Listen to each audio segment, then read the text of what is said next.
Hi everyone, I am here today to discuss my experience with the Kindle Unlimited trial, which I had for 3 months. Now this was an offer sort of floating around Christmas and New Year time, and quite a few people tried it out, and I feel like I would have really loved to know even before then just how an average reader and booktuber feels about Kindle Unlimited and whether it's worth it. So I thought I'd throw this little video together. Now I didn't make the most of the trial because January I had an excellent reading month and I was able to really take advantage of the offer. February and March, however, I failed. I didn't really read anything off of there, so this is all pretty much just going on my 1 month's experience. So in the UK, Kindle Unlimited costs £7.99 a month, and in January I feel like if I'd have been paying for it, I'd have got my money's worth easily because I read 7 books. So if you would say that each of those books was less than £1.50 each, quite frankly, even less than that, then that worked out at profit to read these via Kindle Unlimited rather than buy them yourself. And indeed, a lot of these would have been more than that because I read a bunch of graphic novels using Kindle Unlimited, and I thought that was a really great way to get through some without it costing me an arm and a leg, because yeah, that happens.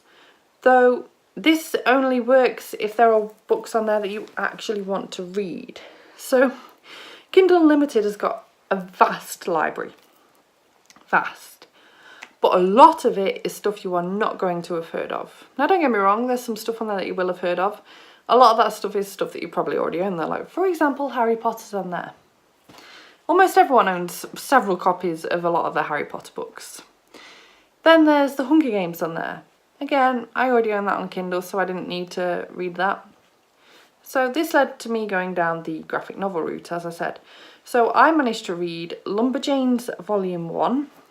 I also read Miss Marvel Volume 1, Miss Marvel Volume 2, Daredevil Volume 1, Daredevil Volume 2, The Sixth Window by Rachel Abbott, which was a thriller, and I also read The Punisher Volume 1.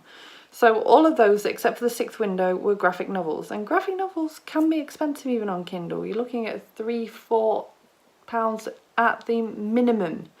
So it's definitely worth it if you think that there are titles on there that you could read.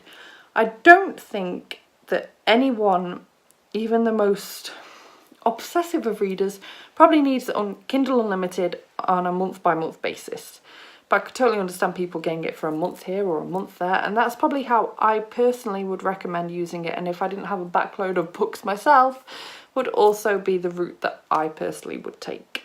Because there is a good selection on there, but if I was trying to read something month after month, I think I would, even though they add new content and take other stuff off, I feel like I would still run out of stuff that I would be interested in at a very quick rate if I was reading just Kindle Unlimited books, which you would need to do if you wanted to make the most out of it and get your money's worth. I will say that there are some excellent thrillers on there. I believe that most, if not all, of Rachel Abbott's DCI Tom Douglas series is on there, and that was the series that The Sixth Window is from, and I adored that. I gave that 4 stars. So there is some real quality books on there, you just need to find them. And I've realised I've mixed a book off here. I also read, not that I've got it on this list, I'm not sure why, Magic Bitter, Magic Sweet by Holmberg. Charles N. Holmberg, something like that. I also read that on there.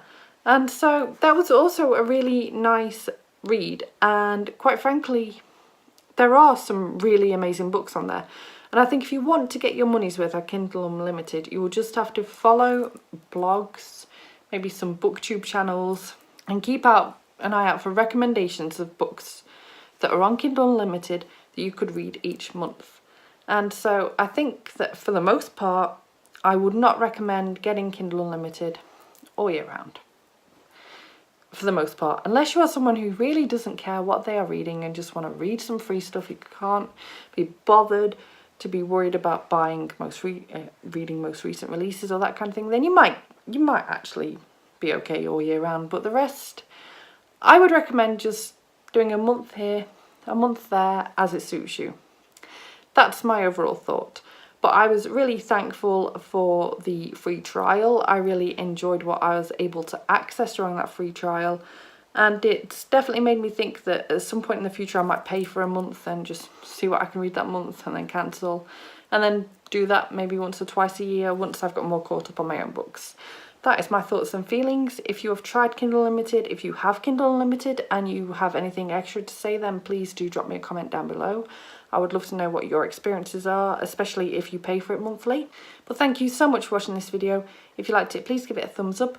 Subscribe by clicking the image of me if you want to see more book reviews and other bookish content from me, and I will see you soon. Bye bye!